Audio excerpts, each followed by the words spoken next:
Hello, I'm Jim Cornell, and this is Base to Base, the weekly biotech podcast from Air Coastal Media.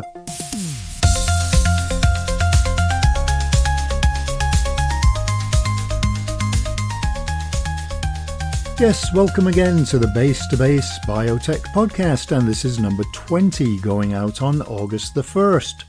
It's been a relatively warm week here in southwest Scotland, and the nights are starting to get a bit cooler as well. It was a busy week this week with lots of filming, lots of camera mishaps, and almost being hit by bad drivers 3 times in the space of an hour. What's more amusing is that these so-called drivers always seem to think that they're the ones in the right. But I could probably do a whole series on bad driving. I wonder why a biotech company hasn't developed a treatment for that yet. Alright, on with the podcast, and it was another very busy week of news, and if you do have news or suggestions for who should be on the podcast, or indeed any other suggestions or comments, please do get in touch at jim@deeptechdigest.com. And that's also the email address if you want to advertise with us or sponsor one or more podcasts. I did get lots of guest suggestions this week and lots of press releases, so all of them will hopefully make it in the coming weeks, with the exception of one who wanted to be on the podcast to talk about a new brand of yogurt bars. Moving right along.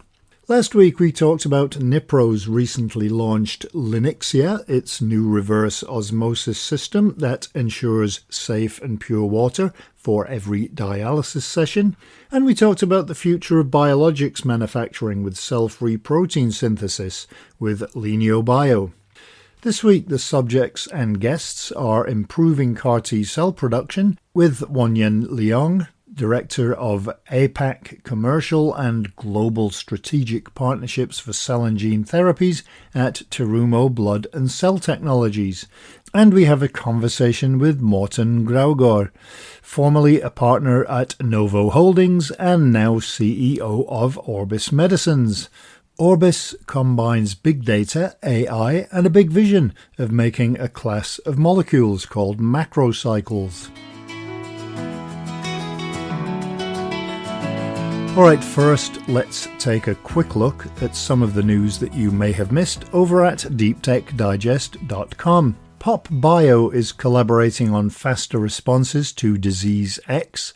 Biostate AI is unlocking molecular doors to global health with a range of alliances, and KlingBio and Sanofi are looking to speed up the discovery of neutralizing antibodies. Windward Bio has started a global phase 2 asthma trial. There was a boost for Eli Lilly's early symptomatic Alzheimer's disease drug, and Spear Bio launched an ultra-sensitive immunoassay solution.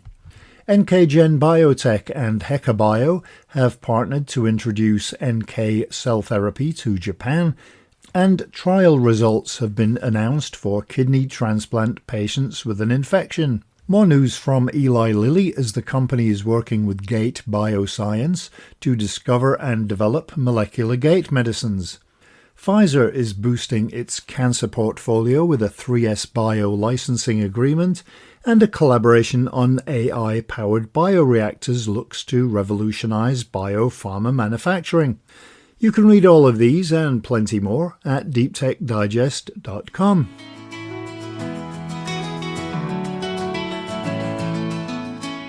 Alright, time for the first of today's guests.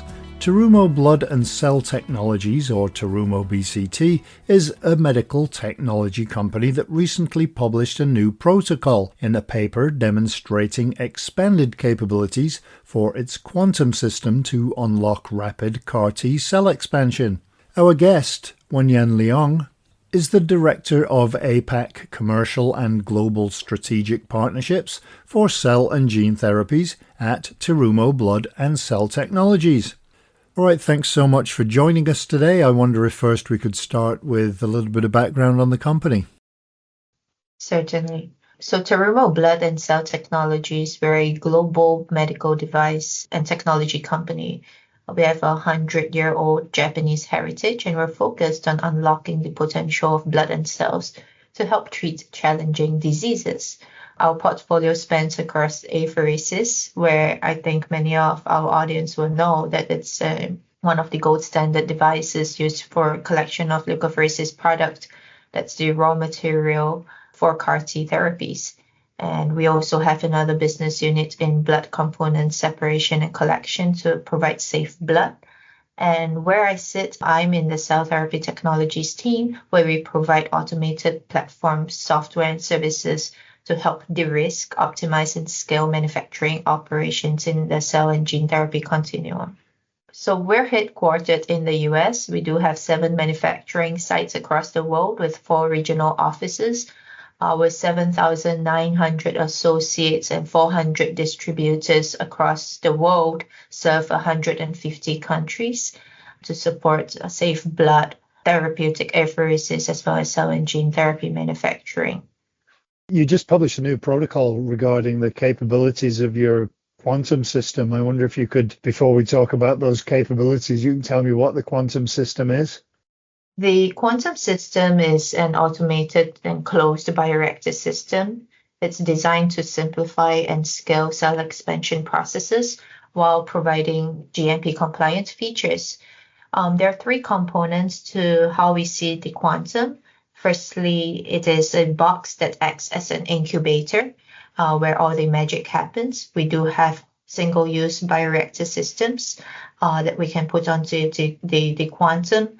And that's where your cells sit, and the box will have its pumps and valves to automate a lot of the feeding and the harvesting and all these complex processes that would use a lot of human resources and skilled labor to perform across the many days of that cell culture. And finally, the software features. We do have an application that allows electronic data management and device management of up to 100 devices, allowing you to scale across multiple sites and facilities. So the quantum system has been incorporated into many clinical manufacturing pipelines of both adherent and suspension cells, speaking to its flexibility to provide and support unique processes and reagents that our customers may have. And as an engineer with the company for about 10 years now, I've always been extremely surprised and fascinated by the uses of the quantum system. And it's because of its very unique and elegant design of the hollow fiber bioreactor. If you think about the hollow fiber bioreactor, it looks like a Pringles can. It's just about the size of a Pringles can. And it has about 11,000 hollow fibers inside this. So you can think of 11,000 very tiny straws. And this allows you 2 different environments. And you can have the cells sit within these straws. And they can be in very quiet, stable environments. And on the outside of the straws, we are able to feed very aggressively and exchange media, gases, nutrients, waste very effectively. And this provides a very quiet and stable environment in a very small footprint where the cells are able to thrive in. And we've been able to get very high quality, high viability, and happy cells in very high densities. For example, right in this little Pringles can, it is about 140 mLs of space, but we've been able to get 20 to 30 billion CAR T cells. So that's a very, very small footprint, very effective growth, very happy cells that thrive in the quantum system.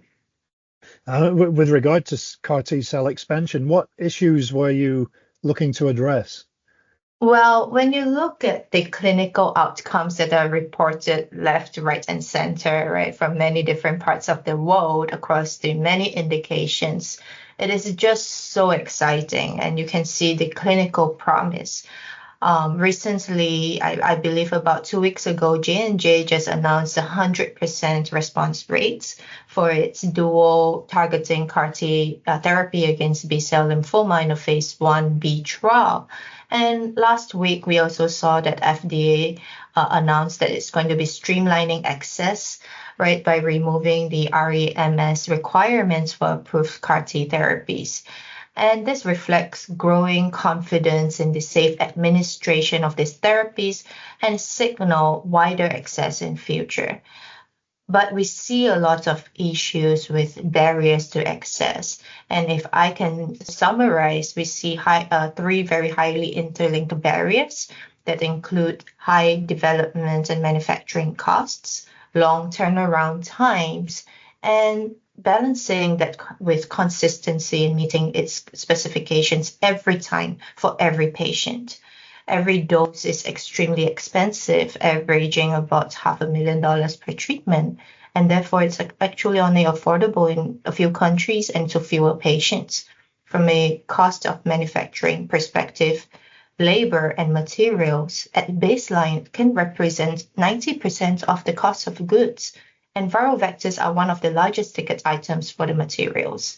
So reducing this to both skilled labor use as well as viral vector use will be key to reducing overall costs and burden of healthcare systems.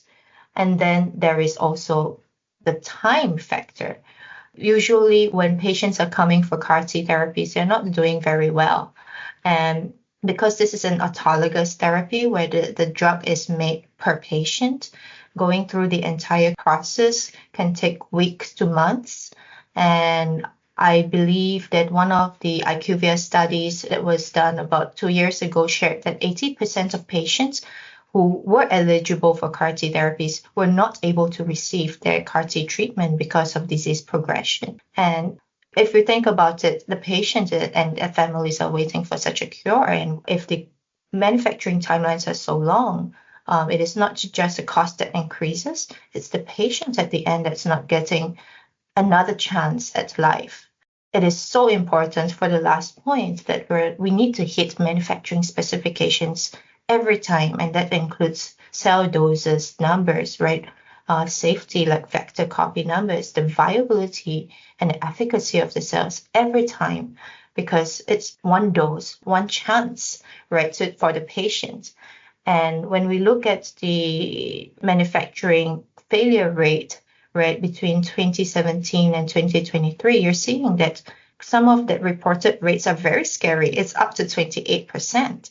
So all these three factors combined together are what we're trying to address in trying to make it more consistent, more quick in manufacturing, and less cost.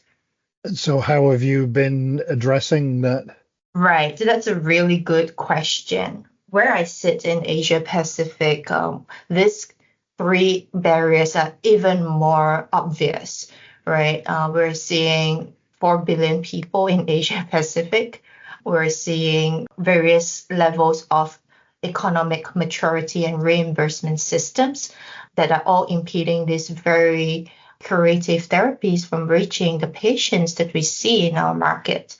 And the team here sat together and had to brainstorm on what could we do to address these three big issues that are so interlinked with each other and so obvious in this region. Firstly, we were looking at how could we come up with a protocol that is simple, that people could easily learn, right? And secondly, how can we make it cheaper?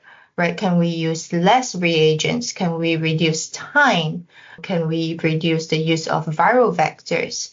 And then lastly, can we always try to meet the doses that are required, not just for today, but also for tomorrow, right? As we look at commercially available therapies in the market, they are mostly for blood cancers, and that's like 1 billion to 2 billion cells. And Terumo BCT, we did publish data on CAR T manufacturing to meet those doses. But we are also seeing in China that there is also a huge move towards solid tumors, and they require way more cells in the tens of billions. So we're also looking at that gap and saying, what could we do to solve this gap? And what have you been able to achieve so far? So what we did was that we worked together with a partner lab and partner called Eureka Biotechnology that is based in China. And our team was set together with them to develop this protocol.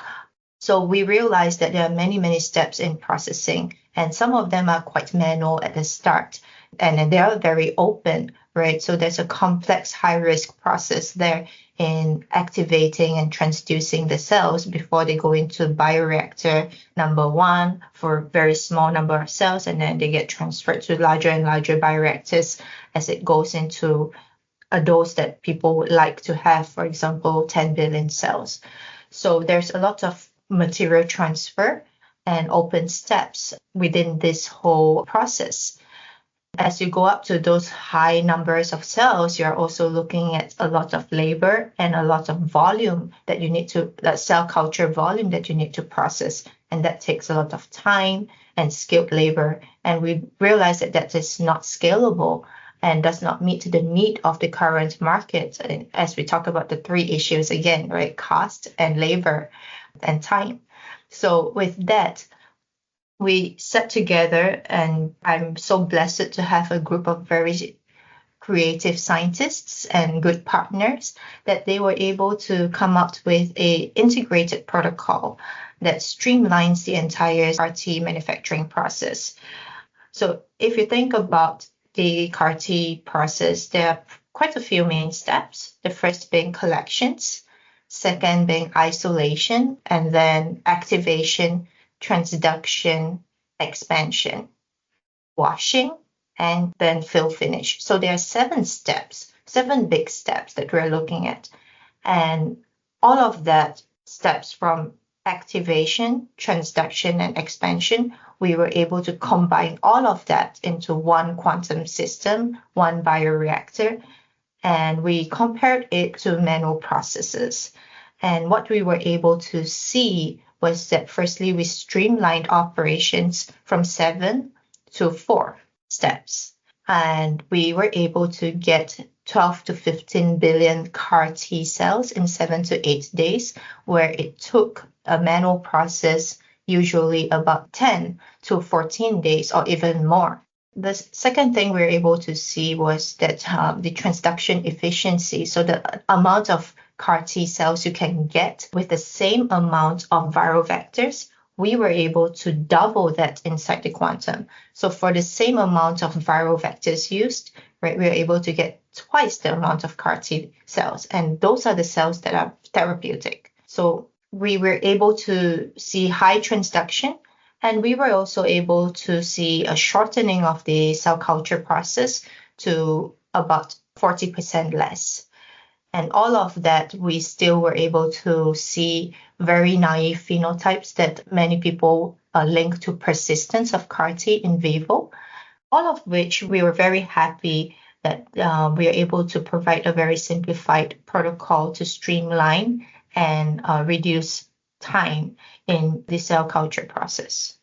I know that you can't put a financial value on somebody's life and health, but as you already mentioned, this is quite an expensive treatment line. I wonder what kind of cost reduction are you expecting that this is going to help with? That's a wonderful question. Certainly, there is no such thing as a quantitative value to a person's life. But as we look at the manufacturing, right, reducing that cost is key to increasing this access to more patients. And this is what we're definitely looking at. When you think about cost, there is productivity and efficiency as well that is baked into that conversation. Firstly, by reducing the time of manufacturing to get to dose by 40%, you are basically using the same facility to be able to boost that productivity of your team members and that facility to produce 40% more doses, right, with the same fixed cost. So there is a fixed cost reduction right there already. Secondly, you're reducing the amount of hands-on time within a very, and also the number of people that you would need, right, in a very small space in your GMP facility, and being able to automate and de-risk that also reduces, firstly, the cost of direct labor, but also the cost of failure. And finally, by reducing the amount of viral vectors that, as we just talked about, right, it's one of your largest ticket items. Because we are able to get double the transduction efficiency, we believe that we are able to increase the efficiency, and therefore we may be able to reduce the use of viral vectors per cell. And that could drastically reduce your cost by 20% in terms of the materials if we do reduce that use of viral vectors. Could you tell me a bit about the partnership with Eureka Biotechnology and how that's helping? Certainly. The Chinese team has been very fortunate to find a very good collaborative partner in Eureka Biotechnology that has complementary offerings to what we have. That includes a cell wash and concentrate device that they have that complements our portfolio. We do have the Octa for the collections, and we do have the Quantum that does the steps 3, 4, and 5, and we do have the Finia system that does the last step, 7, right? So 2 and 6, there is a little gap there, and we were able to find Eureka Bio's technologies to fit those steps number 2 and 6. So therefore, give our customers a complete device workflow solution to do CAR-Ts from start to finish. The other thing that Eureka does have, it's lentiviral vector platform. And that's the viral vector that we used in our study. And we've been very happy to see some of their results with the quantum system and hopefully be able to provide our customers low-cost, accessible CAR-T viral vectors in future. What's the reaction been like to the announcement about the quantum system? We've been very pleased to see the level of interest, not just within the region, but also across the globe. We've seen people coming from places like India and Pakistan saying, hey, I want to learn more because of the value that we bring with a very integrated and accessible solution that they would like to replicate and bring to their customers in this part of the world. In Asia, we're also seeing a lot of interest within China, but also in the US, where we recently presented that in ISCT, and it was a full audience with many questions about the 3-in-1 protocol. So we're very pleased to be able to share the 3-in-1 protocol and the entire workflow solution, and hope to have our customers adopt a integrated platform for CAR-T manufacturing together with us. So I guess ultimately, what does this mean for CAR-T companies and at the end of that line, patients? That's the million-dollar question, Jim. For CAR-T companies, I think we've seen in the last 3 years the onslaught of limited runway, lots of layoffs, shutdowns. I think there are many lessons to be learned. And one of it's the long and complex manufacturing pathways, as well as development pathways, to bring such an innovative and promising product to the market. And it pains us to see, right, a lot of these innovations not being able to be realized clinically. With such advances with the quantum system, we do really hope that to help and enable CAR-T companies to streamline and reduce their time to market by providing them some base protocols and enabling them to think further and faster with automation with us.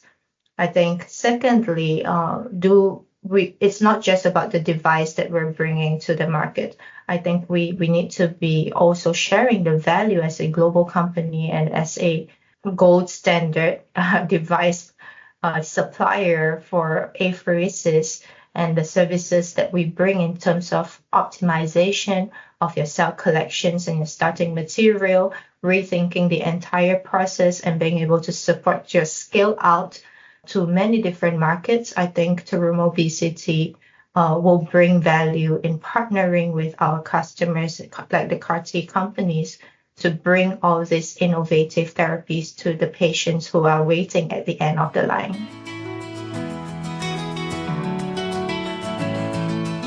Anything that can boost CAR T cell production has to be a positive. Some great advances by Terumo BCT. Next, a question. What are macrocycles and how do they help with treatments? Well, to give us the answer is Morten Graugaard, formerly a partner at Novo Holdings, and he is now the CEO of Orbis Medicines. All right, so I guess to start then, if you could tell me a bit about the journey so far for Orbis Medicines. Yeah, I'm happy to, and it's great to be here. Yeah, so basically, Orbis Medicines is a company, I guess, recently started company back in 21, really with the mission to revolutionize the way we think about oral therapies for patients. So a lot of therapies for chronic diseases are based on injectables, so antibodies or peptides. And really the mission of Orbis Medicines is to develop orally available therapies for these specific targets. And we do this by using a specific technology called macrocycle platform that we have developed, really with the focus of developing macrocycles that are orally available for these very challenging targets. And so the beginning of the company actually started with our scientific founders, so Christian Heines out of EPFL and his colleague there, Sevan Habishan. And they basically invented the technology which is at the core of Orbis Medicines, which we now call the engine platform. And specifically, Christian Heines is a key opinion leader in the area of macrocycles. So he was also the co-founder of another macrocycle company called Bicycle Therapeutics in the UK. And bicycles are another form of macrocycles. They're a bit larger and made in a different way than we make our macrocycles. Basically, the learning was from that company was that they were not orally available. So Christian Heines went back to the lab at EPFL, spent 10 years to develop this technology together with Sevan and actually invented this high throughput chemistry platform that is now in Orbis Medicines called the engine platform.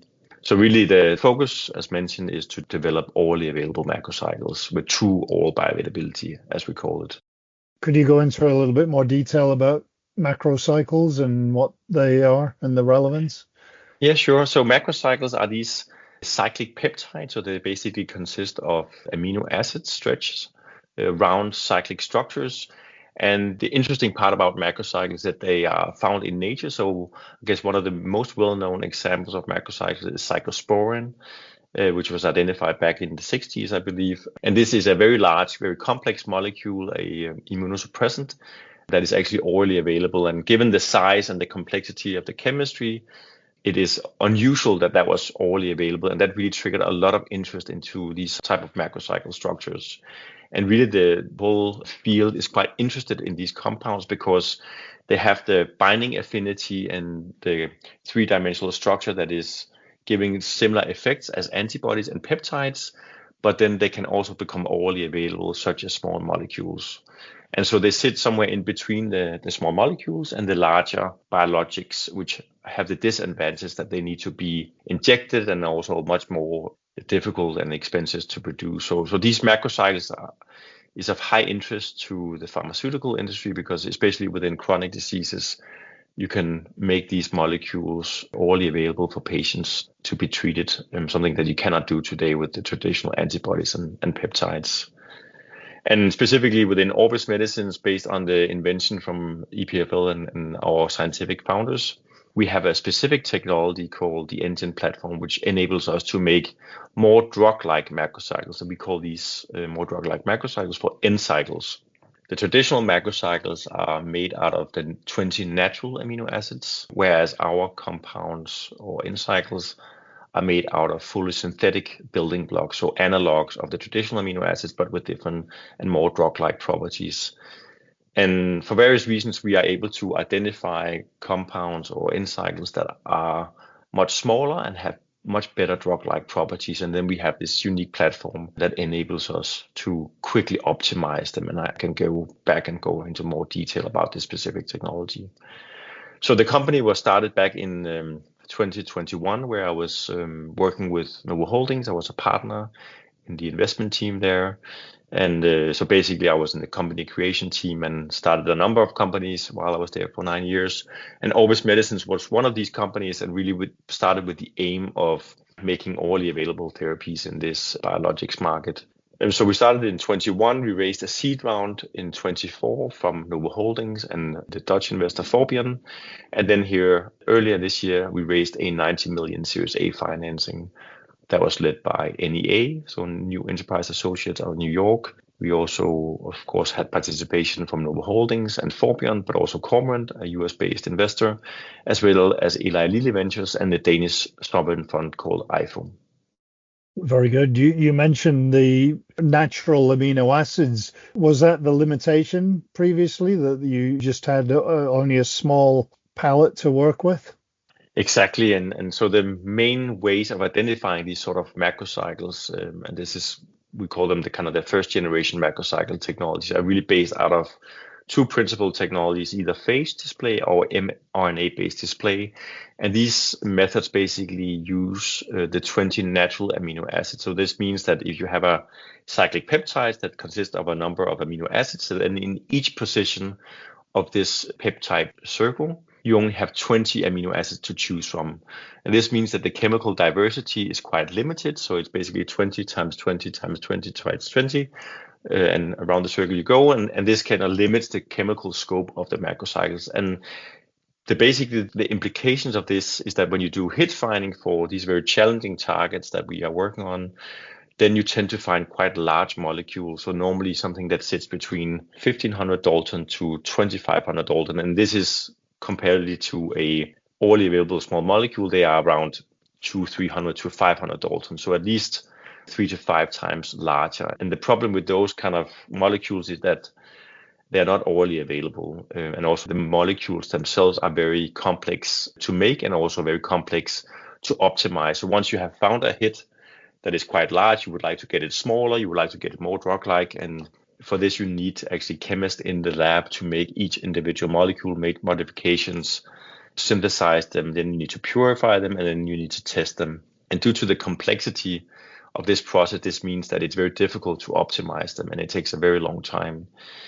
And also basically, if you imagine that you start with something that is way too big and is not really a good oral drug, then you need to work like over many, many years to get into a space that is more drug-like. And that process has just proven to be extremely difficult. And even I think the two most promising approaches are currently from J&J or Janssen, that has an IL-23 macrocycle antagonist, so basically mimicking the action of the approved antibody targeting IL-23 that is getting close to being approved.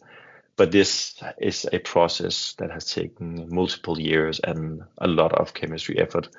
The other big example that people talk about is the PCSK9 inhibitor from Merck, MSD, and this is again also a macrocycle approach, and this has also taken a number of years. I think it's amazing work, and I think we are all kind of cheering them along, but it's also just a good example of how tedious this process can be. And for both of these approaches, the oral bioavailability is around 1%. So they're not actually inherently permeable, but they use something called permeability enhancers that basically enables the perfusion of these compounds into the bloodstream when you take them orally. So despite all the effort, they get to a result that is maybe a little bit suboptimal, and especially for patients, it can be an issue because you can't have food with your pills. You actually need to be fasted for around 4 hours before and 2 hours after. So it has a lot of implications for patient convenience.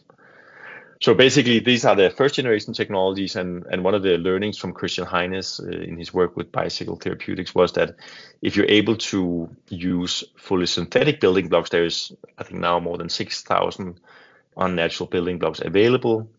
Then in each position of this cyclic peptides, you have much more diversity. So rather than having only 20 times 20 times 20 and so forth, different possibilities, we are now routinely using more than 500 building blocks in each position. And this, of course, increases vastly the chemical diversity. And when we do our hit finding efforts, we are able to identify N cycles that are much smaller in size compared to the very large first generation macrocycles. So this basically enables us to start with compounds that are in a much better drug-like space compared to the larger ones. So we, on a routinely basis, find compounds that sit somewhere between the 500 to 1,000 Dalton. So this is what people normally call kind of extended or beyond rule of 5 compounds. and it's in the same space as compounds such as PROTACs, which we now also know can be made into orally available therapies.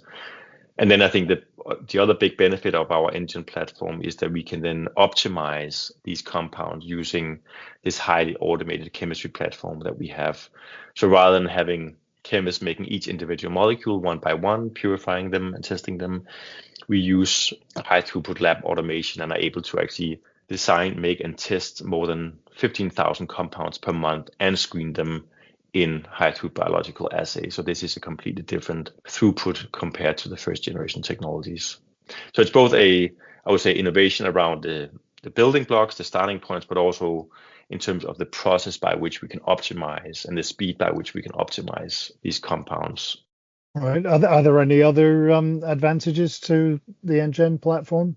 I think holistically, when you look at pharmaceutical R&D processes, I think one of the big issues is, of course, the low R&D productivity, right? And also the cycle time. So how long time does it take for you to get from a target to a hit, to a lead, to a DC, and so forth? And I think for our specific platform, we have this unique capability of actually quickly, once we have identified a number of hits, and I can go more into details about our hit finding technologies, but once we have a hit that binds to a target of interest, then we can quickly make 10 to 15,000 analogs of that initial hit and see whether we can move the structure-activity relationship, i.e. seeing whether does this initial hit actually have legs. And rather than spending 2 years on trying to do this using manual chemistry methods, we can actually do this in a month or two. So there's a lot of productivity improvements. For some of them, we see nice transition that we can actually optimize them and get into really good drug-like territory. For others, maybe that specific binding pocket or the binding site on the target protein was not good enough, basically, and basically we had to stop that. And that's quite normal. But the sooner you can get to that realization, the more effort, the more resources you can put into other parts of your drug discovery program. That's one, I would say, indirect benefit of this platform. I think another benefit that we can talk much more about is the integration of AI in our platform as well. I know a lot of people talk about AI, so it's probably one of the most hyped areas. And having a background as an investor before I joined Orbis full-time as the CEO, I would say I saw a fair number of biotech pitches around AI. But I think, and I'm not saying that Orbis Medicines will be a better company at making good AI models, but I think where we do have quite a competitive advantage is the integration between the AI models and this unique chemical synthesis platform, because we are able to, of course, using AI method, doing generative design, identify in silico compounds, so basically end cycles that we think bind when we do the AI methods. But then we actually have the unique opportunity of testing tens of thousands of these hypothesized molecules that we test on that we make on the computer, and make them in our labs, test them in real assays, and get the data back in a month's time. So I think this combination of integrating AI with a high throughput synthesis and high throughput screening platform is a quite unique opportunity that we have in Orbis Medicines, and this is something that is normally talked about as this lab in the loop platform, right? That you have this close integration between AI, de novo design, synthesis, screening, data generation, and then you feed that data back again to your models, and then you have this iterative lab in the loop cycle. And I would assume that as AI evolves, that would also help speed things up and improve things even more. I think that's where everybody are now agreeing that is the perspective for the use of AI across life science. And I think specifically within the area of drug discovery, I think there is a lot of traction. I think there's still a lot of hype also, but I think it is for sure the future. I think specifically for us, due to the vast number of these unnatural building blocks that we have in our ways of making our end cycles, there's no way that we can actually have physical libraries with all of these different permutations, right? I think that would be, we're able to make, in theory, more than 10 to the 30th different end cycle, and that is more than there are stars in the known universe. So there's no way we can actually make them in physical libraries and test them. And this is why I think for us, AI is such an important aspect of our business, because we are able to actually access this entire chemical space, but do it on a computer, and then working through all of these hypothesized molecules and using different methods, coming down to maybe 1,000, maybe 10,000, maybe 20,000 different compounds that we actually want to test. And then we have this unique ability of doing that and then generating the data and feeding that back into our AI models. And I think that is really one of the key limitations with AI is the lack of high quality data sets. And this is basically the core of what we're doing at Orbis. So I would say we're not an AI first company. We're more like a real data first, but we use AI as one of our tools in our drug discovery efforts. And once you do have a hit or something identified positively, what are the steps that you take then? Yeah, so maybe just speaking a little bit more about our hit finding technologies. I think I've now explained how our engine platform works. So for hit finding, I mean, once you have a target of interest that we want to drug, basically, we have a number of both physical libraries, and then, as I just spoke about, we also have a lot of efforts within the area of generative AI design. So our principal workhorse is DNA encoded library. So this is basically, we have 150 billion compounds tagged with DNA. And this means that you can actually, in an Eppendorf tube, add your target of interest, and then you can fish out binders or end cycles that bind to your target of interest. And then using this specific DNA tag, we can then read the barcode or the DNA and figure out which specific molecule was it actually that bound to our target. And then we can start with that hit. Then we also have a proprietary screening library that are on screening plates that we can use for example, targets that require agonistic activity. And then we also have the ability, for example, if there is a target, it could be a GPCR target. I guess the most well-known example these days is GLP-1. So the receptor for GLP-1, there is an endogenous ligand. We can use information such as the peptide or the GLP-1 peptide to design end cycles that bind to or agonize the GLP-1 receptor. Not that we are working on GLP-1 because that's already, I would say, done, but there's other GPCRs of high interest. And then I think the fourth hit finding method that we have is then this de novo design using AI methods. And so all of these four different technologies we can basically use for hit finding.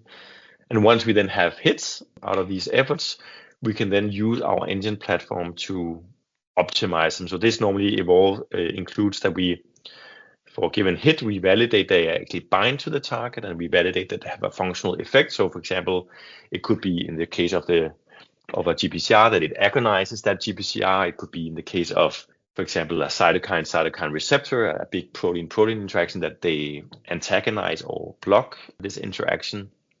And so once we validated the effect and the binding, then we can make a large number of analogs using our engine platform. So this is the 10 to 15,000 compounds or end cycles that we made per design, make, test, analyze cycle. And then we do a number of these on-demand libraries, get the data back, and then move the structure-activity relationship into where we have something that fulfills kind of our criteria to further optimize it. And then also internally, we now have also an in vitro ADME screening platform, so we can assess other parameters than just binding and activity. So it could be, for example, stability in gastrointestinal fluids. It could be permeability and other ADME characteristics of our compound. So we have this integrated platform that going from a target to the various steps of the optimization cascade and further into preclinical and clinical development. As for your own company, what kind of diseases and conditions are you looking toward? We are principally based on this specific platform technology where we're making these orally available macrocycles. And so there's I would say a vast number of really highly commercially interesting opportunities. So especially in the area of immunology and inflammation, there's a large number of approved antibodies that are on the market targeting various cytokine receptors. One example could be the IL-23, for example, where Janssen is having good progress. But there's a number of other targets that are highly attractive, and where with antibodies you have already shown that inhibiting the interaction between these receptors and their cytokines have a beneficial effect for patients. These antibodies are on the market and are treating patients, and there's a big interest from pharma in transitioning from an antibody to an orally available therapy. And there's a number of reasons for that. One being, of course, the complexity of antibodies, but also that they are very highly priced. And this means that actually most patients won't be treated with these antibodies for pricing and market access reasons. There's also just the convenience of an oral therapy. You don't need to inject yourself. The molecules are much easier to produce and at lower cost, and you don't need a cold supply chain to distribute the antibodies. So this transition from an injectable antibody to an oral therapy is where we have a lot of efforts, and especially in the area of I&I, as we call it, so immunology and inflammation. But in addition to that, there's a number of other opportunities with either antibodies that have been in clinical development where they have clinical proof of concept in patients that this has a beneficial effect, or it could also be peptide-based treatments that are also injectable. So there's a large opportunity of relevant targets across therapeutic areas that we are working on, but principally we're focusing on the area of I&I. What's the relevance of making them more available orally? I think the benefit is twofold. It's more about getting to something that is a true oral. So as I mentioned, the issue with these first generation macrocycles are that they are not really orally available. They have around 1% oral bioavailability. The implications of that is, of course, that if you're a patient, you take a pill, only 1% of that drug actually gets into your bloodstream, which also means that 99% of the drug is excreted, right? So you don't really get the benefit of that. And of course, it takes a lot of money to produce these sort of molecules. And so you throw away 99% of the active ingredient, which is not really beneficial for anyone. I think the other implication is also that you need to be fasted as a patient to take them. And this means you're basically spending a lot of money going through clinical studies for over like 10-year periods, probably $1 billion plus investment. And then the end result is something that is less than optimal. And I think pharma can now see from the likes of Merck and Janssen, but also Sugar in Japan have a lot of efforts in this area, that it is feasible to develop these sorts of molecules as orally available therapies, but it's just that the toolbox is not really optimal yet. And that's basically the focus for Orbis, to provide kind of a next generation orally available macrocycle platform. So we can do this in a rational way, in a more expeditious way, at lower cost, and with the higher success rate of getting a true oral bioavailability. One data point that was published back in 2023 from our scientific founder, Christian Heines, was a study where he basically made, using the platform, an inhibitor of a protein called thrombin, where they showed that in animals they could get an oral bioavailability of around 18%. So this is much, much higher compared to the large first generation macrocycles, where they have around 1% oral bioavailability. And I saw mention of a Danish supercomputer. What's that going to be able to help with? Yeah, so we're super excited about that. We have a collaboration with the Danish Center for AI, and they have this supercomputer called Gefion, which is basically an NVIDIA-powered supercomputer. And this basically enables us to do a number of things, principally using it for the development of our AI models. So as I mentioned, we have a big focus on de novo design of N cycles. So we are developing and testing diffusion models, so basically AI models, to enable the development of N cycles on the computer. And so this is a little bit, I mean, you probably know well about AI, but this is, of course, something that is a key focus for us and a lot of other companies in our space. We're quite excited about that. So there's a number of efforts within the area of AI. One is, as I mentioned, de novo design. Another one is we have another technology around hit-to-lead optimization, where we already have hits. We can use also co-folding methods.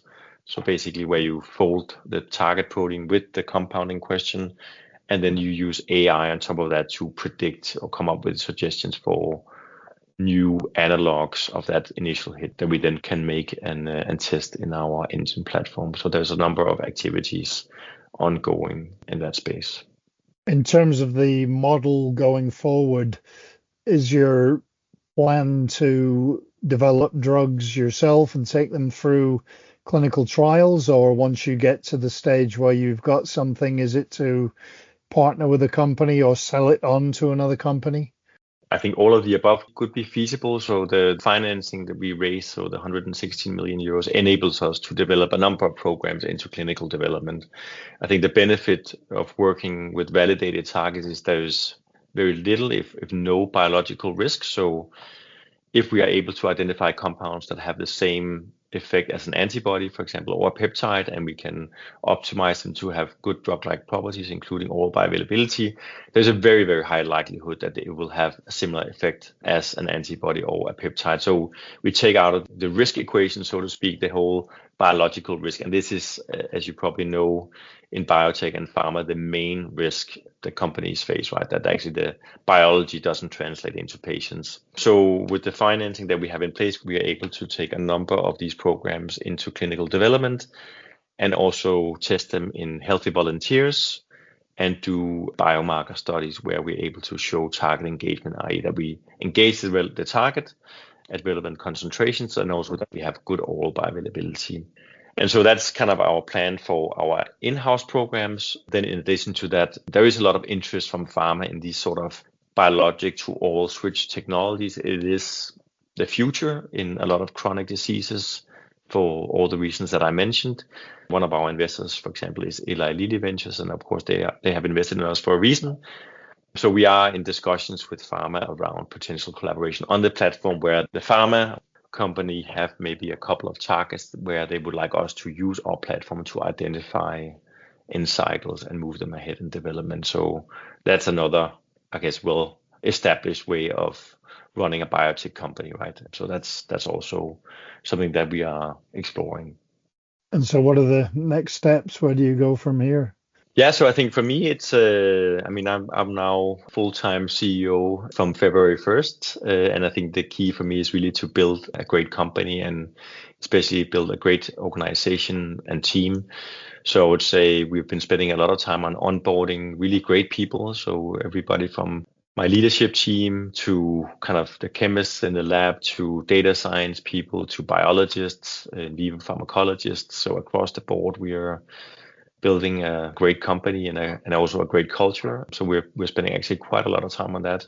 And then in addition, of course, this is a new area of technology, so to speak. Right? We're integrating a lot of different technologies, including AI, ML, lab automation, all these things in one. So there's, of course, a number of activities, both on the platform side and also on the program side. We're basically busy building hopefully what will become an even greater company for the future. So now you know about macrocycles and what they can do. And you also know a little bit about Orbis Medicines. Interesting technology and hopefully a big help fighting many conditions, especially considering it's in a pill format. Definitely preferable in my opinion.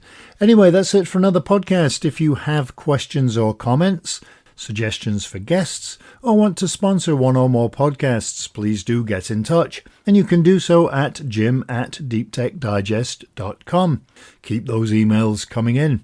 So, until next week, wherever in the world you are, I hope you have a great week. Thanks for listening, and I hope you'll join us again next week for another Base to Base Biotech Podcast.